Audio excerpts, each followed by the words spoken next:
Hello everyone and welcome back for what I fear is going to be the final installment of this playthrough of my upfront scenario in the Burma campaign. Reason being, unfortunately, time has caught up with me, and after wrapping up this evening, unfortunately, I will have to give this table space here over to other purposes. So, in a slight amendment to the original scenario conditions, where we were going to run through all three decks, I now have just under an hour as a time limit for the British forces to either do or die and break through, or for the Japanese to hold them. Obviously, this puts a lot more pressure on the British, and while some might say, Andrew, what the heck are you doing talking about it? Shouldn't you be fighting a battle? Some background is perhaps a bit necessary. So, just to recap on what was happening in the last video, after initial successes, the Japanese had suddenly found themselves stalling a bit, largely due to the sudden British outpouring of heavy fire, which effectively almost wiped out one of the Japanese groups and has severely affected their scouting group. So the Japanese at the start of this video are still ahead in the sense that they've probed deeper into the objective and they've gained good ground. Their center group is in defensible terrain there. Their other two groups are in trouble, but they are on the way to good terrain. And that soldier, Fujita, is actually trying his best to find some flanking terrain. So they have suffered casualties, but they've lost none of their aggressiveness. The British, for their part, obviously have scored a tactical success in weakening their Japanese opposite numbers for the loss of only one man, but they really need to get going. They've barely moved into the objective. If they're serious about wanting to hold this road open, they're going to have to try much, much harder than that to achieve it. And now, of course, there is the time limit. They have to inflict 75% casualties to break the Japanese squad. If they do not do that within the time limit, the assumption is that the British have lost because they failed to break through and continue their northward retreat. So the pressure is on. So, picking up the British hand, again, there's a serious lack of mobility here on the part of the British. And once again, one of their lead groups is caught in wire. However, they are going to make use of the opportunity to shoot at the enemy because they have a perfectly decent firing card there, and it would be a shame not to use it. So as 8 is exactly what's required by the armoured car to try and target that group down there with this firepower 2 card, the British are going to try it. So going through what we've been through before, firepower of 2, +1 for the elevated position of the hill, -1 for jungle, -1 for the Japanese being in brush. And the Japanese have no concealed cards in hand, so the British are going to open fire. I mean, now that there's a different time limit imposed by the actual clock rather than the metaphorical clock of the deck of cards, it's a measure of their increased desperation that the British have now no compunction now about spraying their opponents with fire. And so they begin shooting. So far, no good. All of those are zeros. This is pretty horrible. Oh dear. Oh, -4. Well, that was pretty terrible, I'm afraid. The machine gunner in the armoured car did his best, gave a good bit of area spray fire, but it didn't really achieve anything. There's not much else the British can do with the cards in hand. It's a mixture of rally and concealed. You know, useful situationally, but nothing they can really go on the offensive with. But they do draw a movement card to end their turn, so there is some hope. The Japanese, for their part, seem to have some sort of embarrassment of riches going on here. Now, they are very keen to bring the only group they have with firepower that still matters even further forward. They really want to engage the British and exact some measure of vengeance for the losses they've just suffered, and also to make sure really that they're that bit harder to dislodge. So they're going to take a chance with this. They're going to keep that forward card because it's very useful. But this group is going to advance to relative range 3. Now, one thing, if the Japanese get close enough, with all these movement cards they have, the temptation may come for them to throw in a banzai charge as a way of ending the game quickly by breaking the British squad. Because banzai charges from across an open space are literal suicide, but a banzai charge thrown from good cover at very close range could potentially be on an opponent before they could react. And that is becoming a real danger for the British, especially as those 6 men are the toughest in the Japanese squad. They have the highest morale, they have the highest close combat value. Sergeant Okimoto there has a close combat value of 11, which is 2 higher than the best man in the British squad. So the Japanese army's forte really is giving them the cold steel. And also, because they've moved, it doesn't count as an action. Now, none of the British units are moving, and they would dearly love to discard that marsh on a moving group, but they've decided they'll restrain themselves. They want that firepower card because that is a killing blow if they can get close enough to land it. So they're going to draw... Oh my goodness, look at that! Maybe there is going to be something to this banzai charge business after all.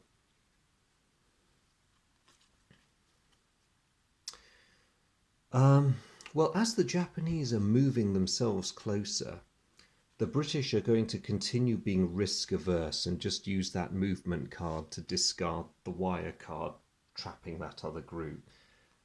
They won't do anything else with their other groups at this time, so that's a bit of a quiet turn for them. I've got a sniper back, maybe they can cause trouble with him. Now the Japanese are starting to have problems now because they really do have an embarrassment of riches going on here. They decide, because they have movement falling out of their ears, they're going to take a risk and discard the marsh and a movement card. See, it must be lovely being them, having so many movement cards that you can actually afford to discard 2 of them. But they really need either firing cards or helpful terrain, because at the moment they've got neither.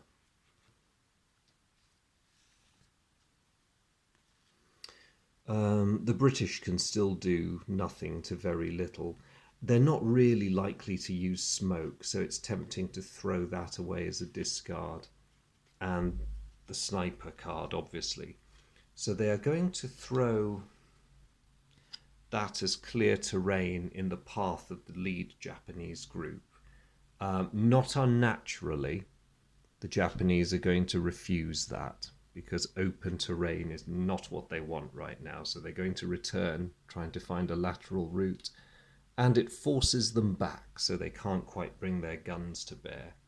Meanwhile, British sniper, somewhere in the vicinity, lining up on that group, pulls his trigger and does terribly. His shot goes wide. Not the most inspired turn for the British, but they have movement and fire cards now.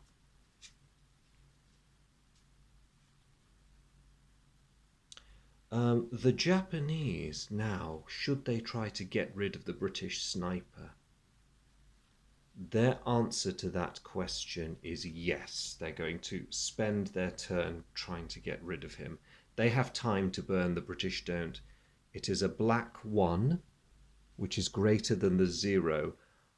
Whoever the chap is, his luck has just run out, and the British have just suffered their 2nd casualty.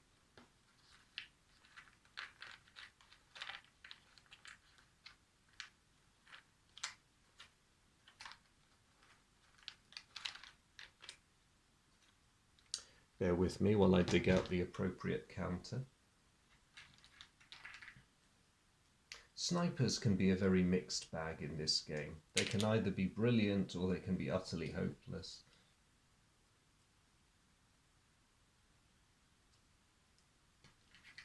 But nobody, no matter how their snipers are performing, really wants to have this counter given to them. And the counter I speak of is the sniper lost counter. If it finally turns up. Where is it? There. Sorry, shouldn't take this long. Here we go. There you are. The British sniper has been lost, and their squad is henceforth marked with that doleful marker as a reminder that they cannot discard sniper cards anymore, except as cower cards. So that was a good move for the Japanese in the end. They don't draw any new cards because that didn't count as a move action. That was an offensive action. I'm sure the British find it deeply offensive that their sniper was taken out so easily, but the chap doesn't give the impression of having been terribly good at his job, unfortunately. Right, so the British. That's a half-decent firing card, and I'm tempted to use either that group or that group to deploy it, were I from the British perspective. These gentlemen here have good lines of sight to all the Japanese groups, and they're in good defensible terrain. But I might take the risk of moving them closer, especially if it gives them a chance of getting rid of that fellow over there. So, continuing to enjoy some cover from their building, they're going to very cautiously press forward. Which means that they are now almost toe-to-toe with Private Fujita. They're at relative range 5 now. Meanwhile, armoured car up on the hill can continue to benefit from the high ground. Firepower of 3, increased to 4 by the hill, increased again by the movement card, so it's 5, -1 for the brush, -1 for the jungle. Firepower of 3 is nothing to sneeze at. And the British car opens fire. Okimoto's unaffected. Corporal Togo is pinned. That's not good news for the Japanese. Private Yoruba's fine. Private Kobayashi has been killed. Let me just draw a wound card. Yes, it doesn't match his morale, so he's not been wounded. Private Kobayashi has been shot and killed. Private Fujiyama's fine. And Private Asanti is fine. Okay, so that was a respectable result for the British. A pin and a kill. The unfortunate Kobayashi drops his rifle. I doubt anyone will stop to pick it up. They've all got functioning weapons, but it's there as an option, should any of them need to.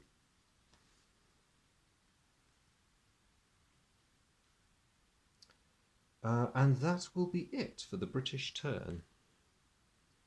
They're going to fill their hands. Ooh, that could be painful for the Japanese next turn. Right, the Japanese. Oh, this is tricky for them. This is very, very tricky. They're very, very loath to waste a rally card, because that could rally 4 men, but they've only got 1 man pinned in each group. In the interest of preserving manpower, they're going to rally Private Fujita, because he's the most likely to be lost if fire is brought down on him. As for the rest of them, there's not a huge amount they can do. They can fire this card even on the move, because that group is now close, and I think it only makes sense that they ought to retaliate. So they open fire on the smaller group of British infantry. So firepower of 3, modified to 2 for jungle, back to 3 because the British are moving, and down to 0 because they have cover from the buildings. Now, the morale of this British group is average, but the British are not going to take any chances with this one. So they are going to play a concealed card, which... okay, let me work this out again, sorry. 3 down to 2 for jungle. Back up because they're moving, down to 0 for... So it's -2, the Japanese firepower. Nope. Private Tresham's fine. Private Willis has been pinned.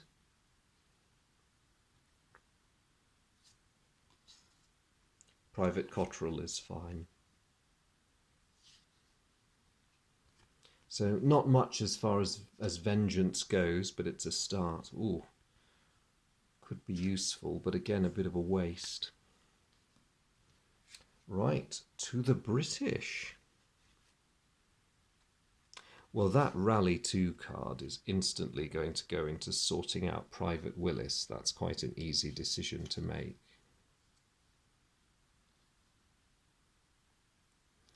Now, Firepower 10. Just too high for that armoured car to use, but very easily within the capacity of this group. And understandably, they're going to bring their firepower to bear on that group.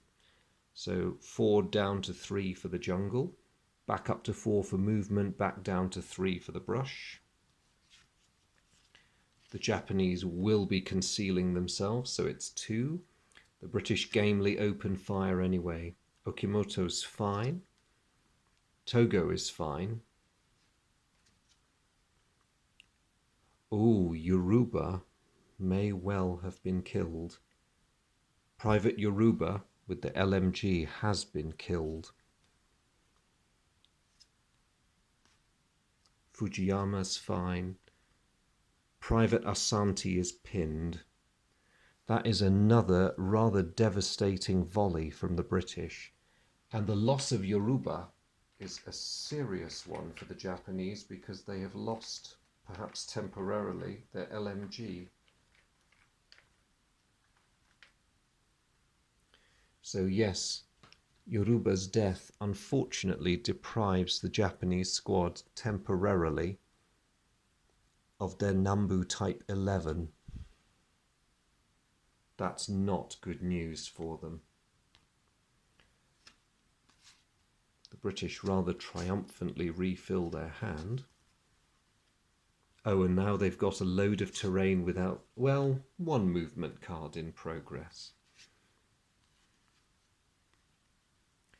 The Japanese have very little choice now. They're going to play the Rally All card on the one group that has more than 1 pinned man.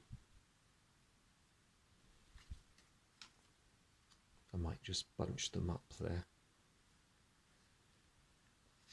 But they are still very much in the fight, albeit somewhat desperate. Because they rallied, they can't attempt to search for or pick up the LMG, so they've just got to draw and hope that they get some good options. Things have gone decidedly in the British favour now. Not surprisingly, continuing the thematic narrative of them entering the town, the British group over there, Group A, is going to enter some buildings to find cover, which means that they're in a superb position vis-a-vis poor Fujita there, who's still jockeying for position. Unfortunately, the British can do nothing else with their present hand, so they're just going to draw. Aha, another movement card they can use. The Japanese, meanwhile, can only really content themselves to begin with by rallying Private Togami.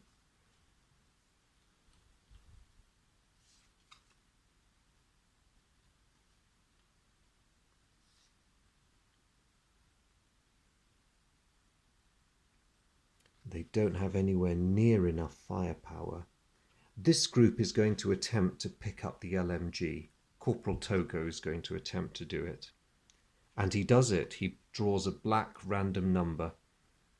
So he is now hefting the LMG, which does give them some help. He still has his rifle. He's just slung it. He's obviously a bit of a beefy fellow, that one. But they have got their light support weapon back, which is good. Still getting tons of these movement cards now, far more than they really want at the moment.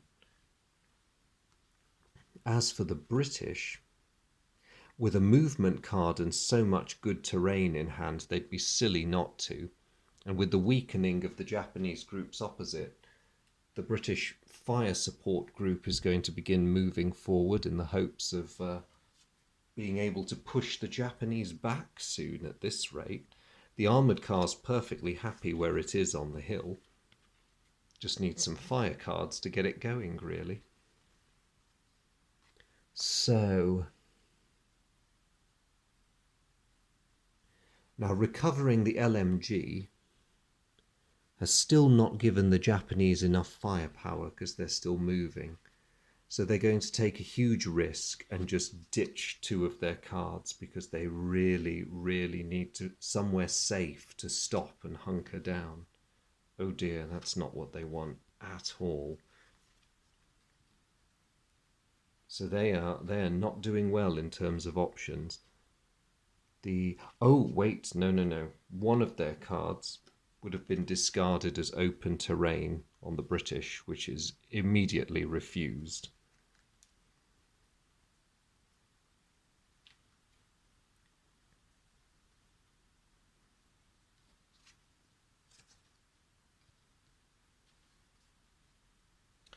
Looking at their options, the British decide they want something that will maximise their firepower. They're willing to take risks now because things are looking up, and time limit being what it is, and the certain knowledge that more Japanese units are coming up behind them, they want to kill Japanese soldiers right now. They just want to sweep that squad out of the way, so they're going to go for the hill. And in replenishing their hand, they find they have a rather powerful fire card. The Japanese, meanwhile, are really, really stuck. They've got all these cards they simply cannot use. It's frustrating as anything. They're going to take a huge risk, get rid of those 2 cards. And oh no! Oh, this is really not what they want at all. Okay, things are really starting to come apart on their side. They have no options worthy of the name. Back to the British.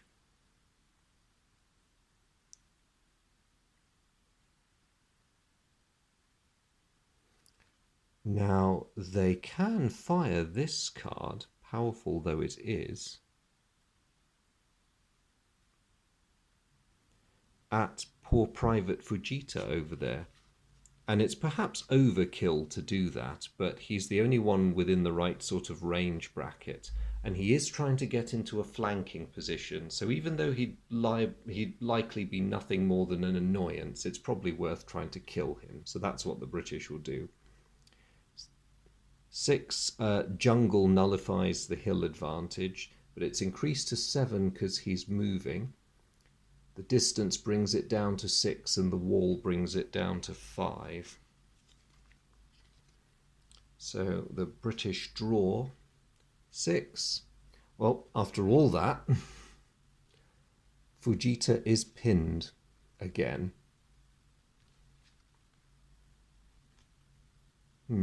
Not the most efficient use of firepower, but it's achieved something, I suppose.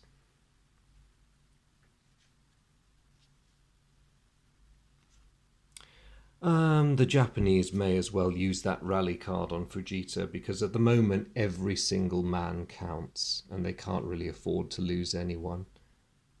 They've got 7 men, so they're actually just over 50% of their original squad strength. They either need to do their best to simply survive or they need a miracle.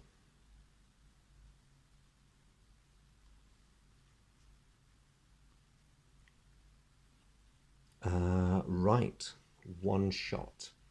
I think this group are going to try and one-shot poor old Fujita with a rather pathetic attack, but, you know, every little helps. Actually, no, I'm going to use the armoured car, because that actually has a higher chance of doing something to him. So 1 for the fire strength, 2 for the hill, reduced to 1 for jungle, 2 for movement, 1 for the wall. Japanese have no concealment cards. No, that is a miss.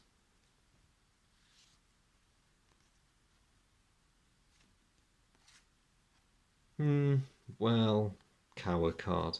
Not too much that can be done with that, really. Right. Counterintuitive though this may be, it's a tough question for the Japanese. Actually, no, they desperately need to get some firepower down on the British. So their manoeuvring group is going to take cover in some buildings, and the other two are just going to have to be left dangling, trying to get to where they want to be. But next turn, hopefully, the Japanese can start developing some meaningful fire. They've left that rifle behind out on the field, but to be perfectly honest, given how few bodies they have left to carry weapons, it's not a huge loss. The British are going to discard these two. That's a cower card for them. The wall is inferior to light jungle in terms of cover, so they're going to get rid of that. Draw 2. That is what they want. Firepower and movement. They've been waiting for these. On the Japanese side, what have we got? It's relative range 4 to that group. So 12 firepower points. Yes, after much frustration and passivity, the Japanese can finally retaliate. So firepower 4 attack against the group over there. Down 1 for jungle to 3. Down to 1 because they're in buildings.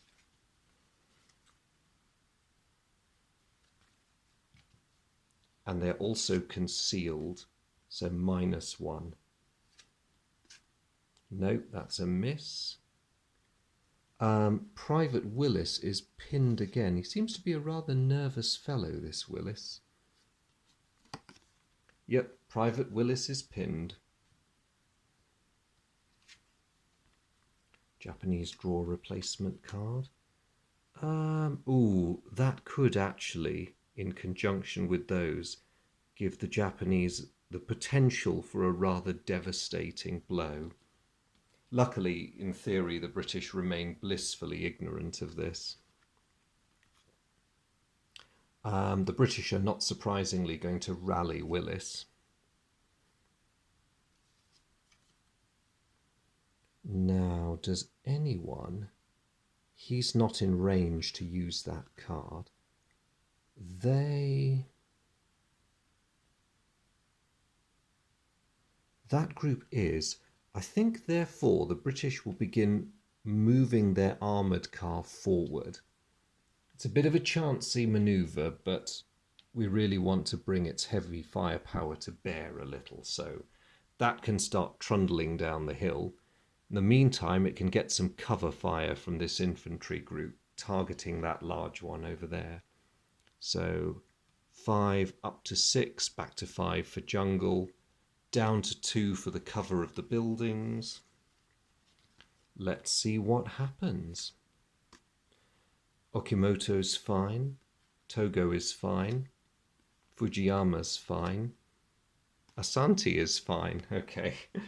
Lots of bullets expended, but not much achievement on the British side with that one. What they're hoping is they'll get some decent terrain that their armoured car's not likely to bog down in, because light jungle or woods is not all that friendly to vehicles.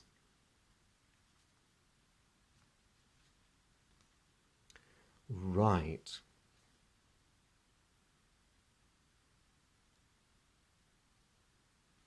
Now, presently, the Japanese cannot fire, because those firepower cards are too high. However, what they would love to do is flank that British group over there. So they're going to begin moving again laterally to try and achieve a flanking position. They're also going to discard a marsh onto the armoured car. The armoured car is not permitted to enter a marsh, so it has to refuse it, which means that that advance we ordered is not really happening. Has to go off-road for a bit and try and find another way.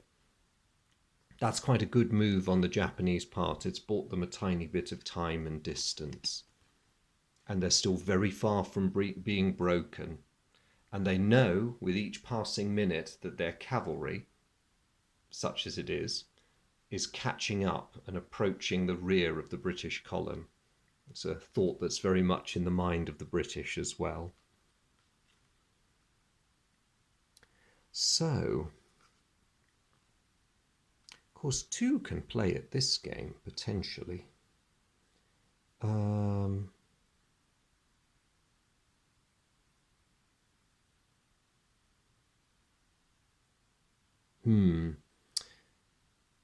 It's not really worth risking that thing breaking down in light jungle. Do I want to fire or do I want to maneuver?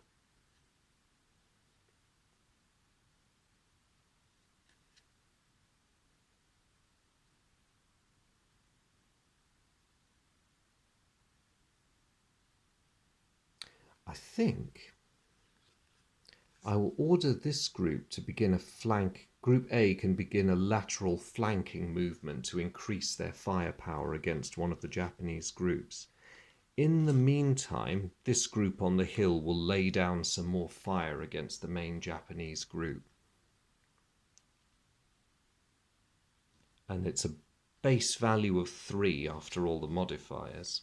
So they may have a reasonable chance. Let's see. Oh goodness, Okimoto is pinned. That could cause problems if the squad leader's pinned. Togo is fine. Fujiyama is pinned.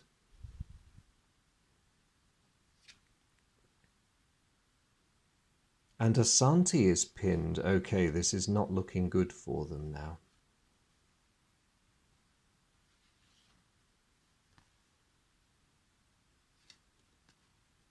And the British get more movement cards and some more, admittedly tiddly, but you know, it's a firing card, won't say no.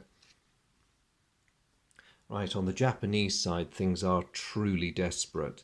They're going to play a rally card to rally Okimoto. They really need him back because while the squad leader is pinned, hand size is reduced by 1, which if you're the Japanese and the Russians have the smallest hand sizes in the game, and they can't afford that situation to continue, so it's not going to continue.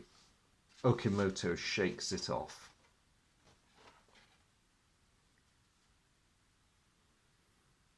But of course now, what options do they really have? None. And because that wasn't a move action, they can't perform any discards. They're just going to have to draw another card and hope.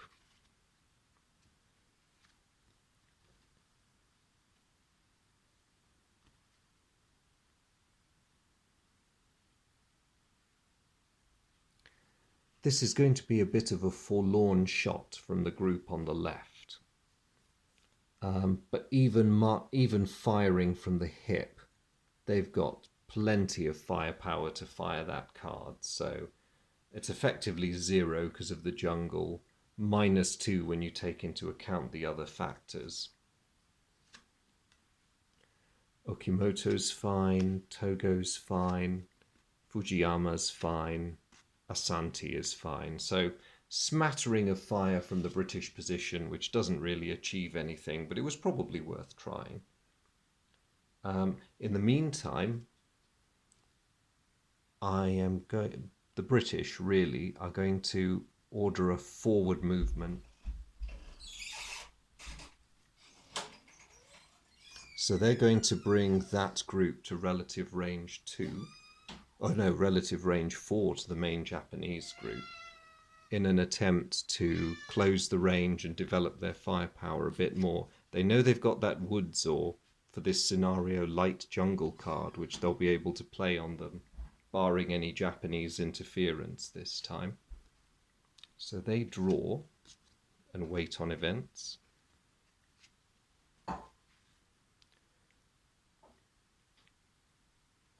The Japanese are capable of firing this turn. It's going to be a very weak shot, but they're going to take it, because the only other alternative is to do a bit of discarding, but they'd like to fire while they're able to. So Togo with the light machine gun is going to try and do something to British Group A. So the base value is 0. The British have no concealment cards, so let's see what happens. Ooh, close one. Tresham's fine, though. Willis is fine this time. And so is Cottrell. That was rather ineffective shooting. Not surprising, really. Very difficult to sort of hose with an LMG while you're on the run. The Japanese do get a rally card, which is some small comfort.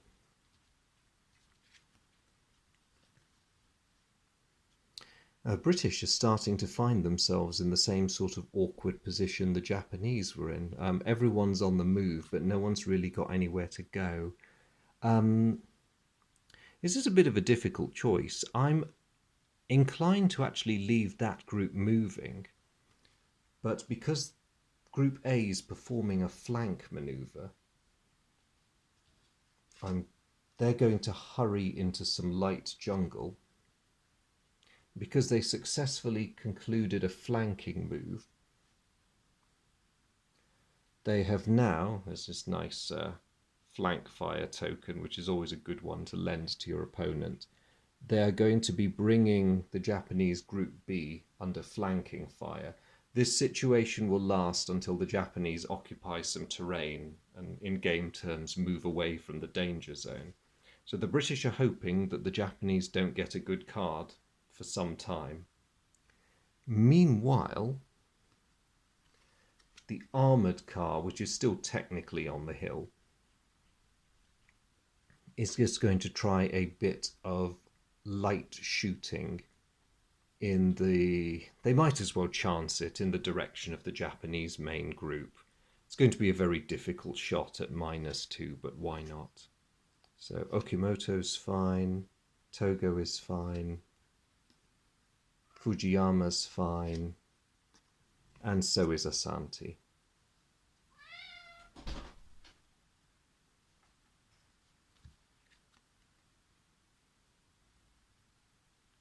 The British will draw after that. Okay, more movement cards, finally. Bit late in the day, but no matter.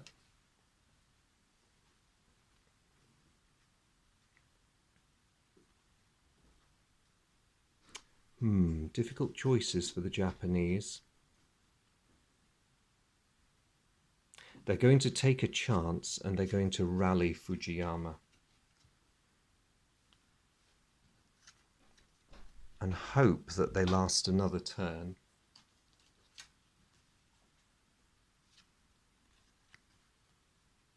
Somebody will be able to use that next turn.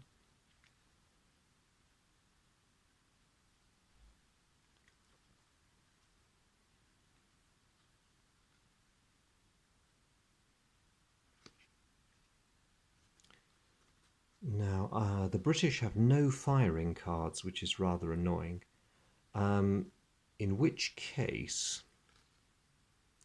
might be good to try getting some forward movement from the armoured car again. But how to achieve this? Might have the armoured car wait on events. Meanwhile, this infantry group are a bit more vulnerable because they're on the move, so they're going to come up to a wall and find some cover. And they've established themselves at that relative range now. And the British will draw.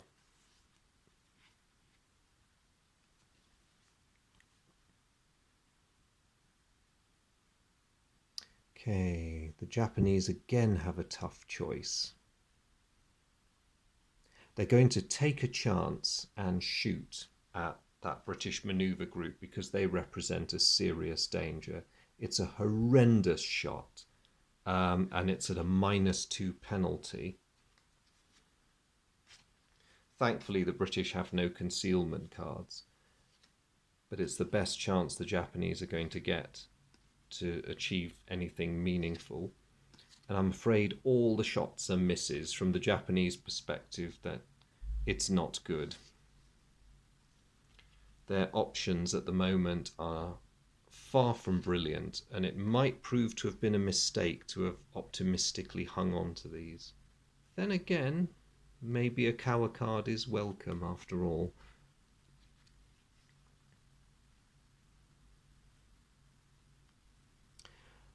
For the British,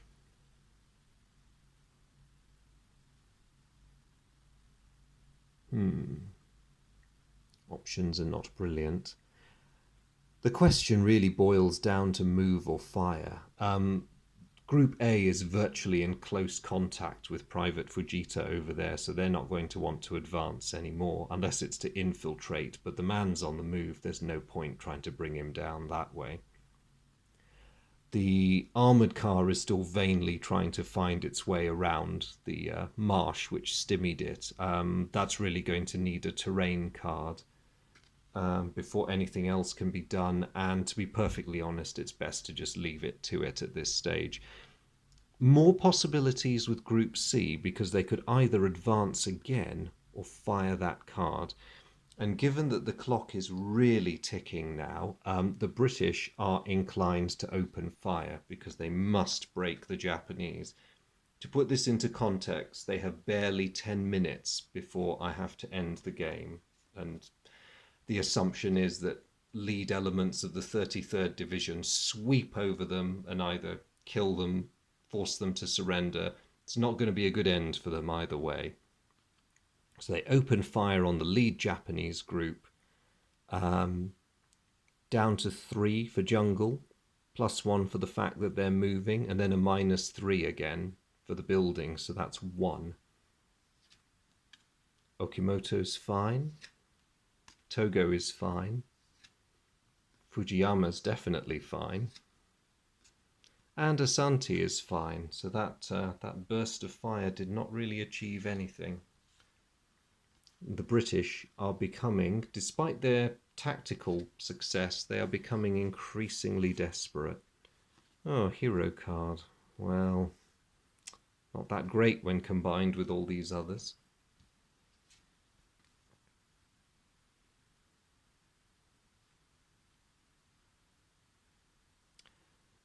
The Japanese are going to take this Kawa card at its word and just throw themselves down in open terrain. Now, this may seem a crazy thing to do given how close they are, but it has 2 benefits.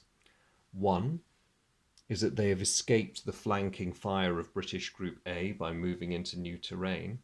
And 2, they can even use the same counter just to rub salt in the wound. They have achieved a flanking position of their choice on British Group C. All of a sudden, this is not brilliant for the British. They're going to draw a card. And then next turn, they intend to start making use of those horrendously powerful firepower cards. So the game is still very much in the balance. Despite the heavy Japanese losses, their squad is hanging on. They're still denying the road out to the British. And it could still end in a Japanese victory. It's not at all what the British want. And they have no fire cards, so catastrophe upon catastrophe. Well, that thing, the armoured car, is still trundling around trying to be useful and not doing a really good job at the moment. The British are going to take a bit of a risk.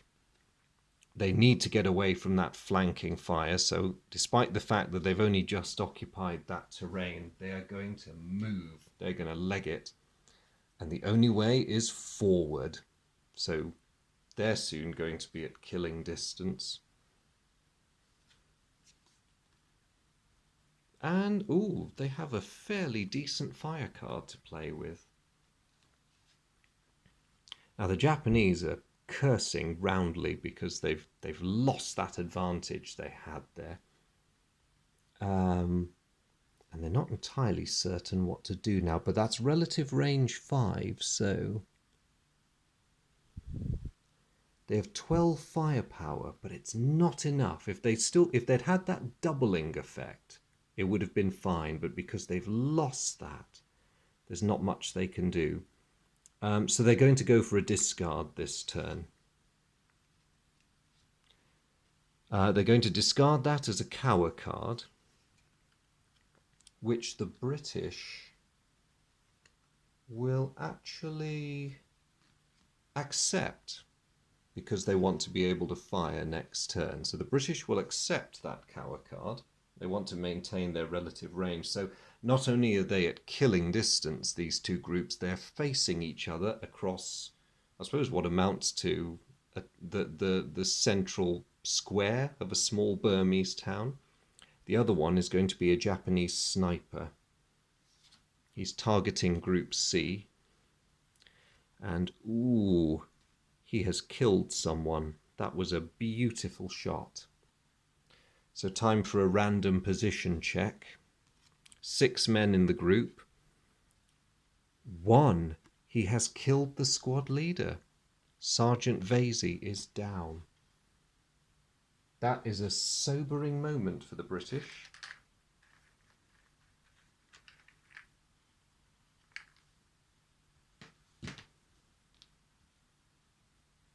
And they're down a man and down a weapon. That was a surprisingly fortunate blow the Japanese got in there. And drawing their cards, more movement cards. Maybe something will come of this Banzai possibility after all. So back to the British. Thankfully, Corporal Barnard can take over immediately as squad leader, so there's no disruption there.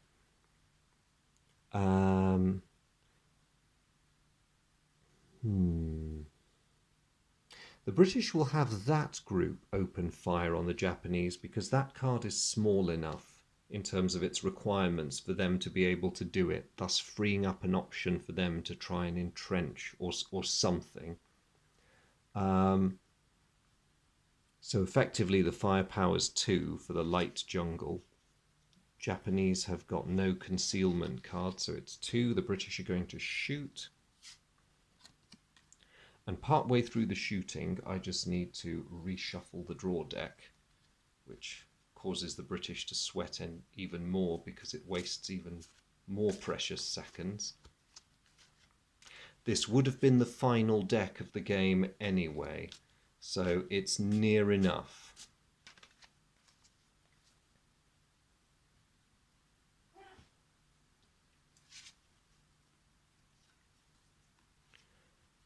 Corporal Togo is pinned. That is a good shot. That's taken the heaviest and most effective Japanese weapon temporarily offline. Fujiyama's fine. Oh dear, somebody's rifle breaks. That's a malfunction. Random position check. It's Cottrell. So there they were, happily blazing away, when all of a sudden Private Cottrell starts swearing his head off because his Lee Enfield, normally the most reliable of bolt-action rifles, has decided to go clunk on him. He can attempt to repair that on a future turn. However, I think I can confidently say, looking at the clock, that there are going to be no more turns for the British after this. So perhaps somewhat despairingly, Group C is going to attempt to entrench. They're so close to the Japanese, they really want to scrape any bit of cover they can. That attempt fails, so they're just going to draw a card. The Japanese, they don't really have great options either. Their 2 units that are on the march can't find anything. Oh, The British made the conscious decision that they were never going to beat that sniper's amazing score, so they didn't bother. So the Japanese sniper is still out there somewhere, no doubt lining up on his next man. The one good thing the British achieved was to largely suppress the men in that Japanese group. So they have 6 firepower, enough to use that, but really one wonders what they're going to achieve. But in the interests of making a show of defiance and spending even more time, they're going to target the biggest of the British groups. Firepower is effectively 0 because of the jungle. No, Barnard is fine. So is Scarborough. So is Hodge. So is Shannon. And so is Whitesell. That was not a very effective bit of shooting. So unable to do anything else for the moment, the Japanese are going to draw.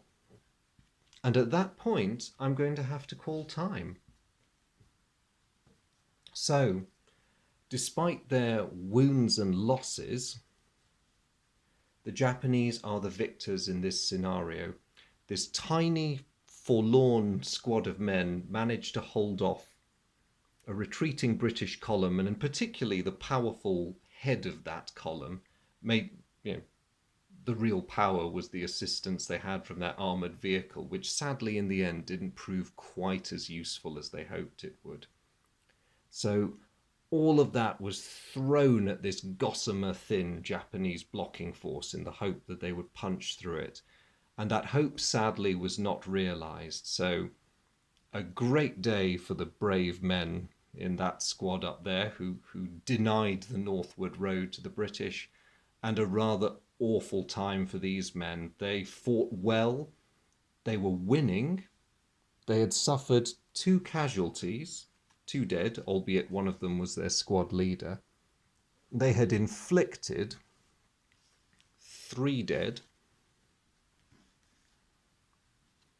and 4 driven from the field. Quite a creditable achievement, even allowing for the disparity in firepower. A lot of that's largely nullified by the effects of the jungle, which, as we've seen, has steadily reduced their firepower capabilities. So the usual nail-biting fare from up front, you never quite know how it's going to go. Had I been the British player, I would have thought that I was there. But even if we'd played to using the draw deck as a timekeeper, there is no guarantee that I would have been able to break that Japanese squad by the end of turn 3. And it might well have come down to the wire with the smallest group of 4 or 5 riflemen holding us off and preventing us getting up that road and out of harm's way from the Japanese encirclement. So that's it for this playthrough. Thank you very much to all of those who've been following it from the start all the way to this point. I really hope that's given you a full flavour for what a game of Upfront is like. Normally it does play a lot faster, especially if there's 2 of you. And especially if, as I've been doing, you're not babbling out a continuous running commentary as the game goes past. But as I say, I hope that's given you a good sense of what a game of Upfront is like. You've seen 2 of the more distinctive nationalities have a go at each other, but that's not to say that the United States, the Soviet Union, and Germany are in any way vanilla. They all play very differently. I will always, as I've said before, consider this to be a splendid, splendid representation of very small unit infantry combat in World War II, and I really hope that these videos in this little series have shown you why. If you have any comments, requests, you'd like to see other elements, like maybe an armour battle next time between different nationalities, or even an infantry engagement between different nationalities, please let me know. I even welcome tactical suggestions, because I played both sides very much as I would play them. I think I played both sides as best I could. But if you spot any glaringly stupid mistakes I made, please point them out, because anything that improves my game is always welcome. Always looking to upskill in these matters. because I anticipate I'll have decades of playing this game to go. But in the meantime, I shall leave it at that. Thank you very much for tuning in. And as I say, your company is much appreciated, and I hope this has been of use. Bye.